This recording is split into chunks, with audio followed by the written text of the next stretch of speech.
نکته دیگه گفتن که کسانی به عنوان نماینده رهبری از زبان رهبری حرف میزنن. خب من خودم هنوز که الحمدلله زبونم از کار نیفتاده، حرف خود من که مقدمه به حرف اوناست. اون چی که من میگم حرف من اونه. کسانی هم که حرف میزنن بله نمایندگان رهبری و منصوبین رهبری و اینا تعداد زیادی هن. اما اونا از قول رهبری نمیگن.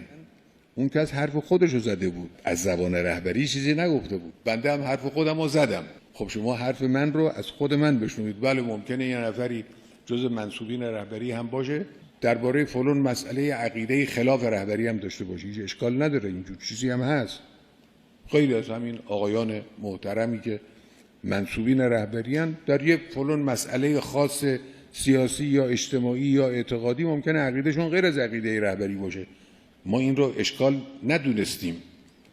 عمده برای ما جهتگیری‌های کلی است، جهتگیری‌های انقلابی است. والا در هر مسئله که ما نمی‌شینیم هماهنگ کنیم ببینیم در فلان مسئله نظر ما یکی هست یا نیست. خب اون نظر خودش رو گفته. اینم نمیشه که من هر جا هر کسی یه چیزی گفت از نمایندگان ما فوراً بپریم بگیم آقا این شما اینو غلط گفتی، اینو درست گفتید، اعلان کنیم نمیدونم روابط عمومی. اینم نمیشه.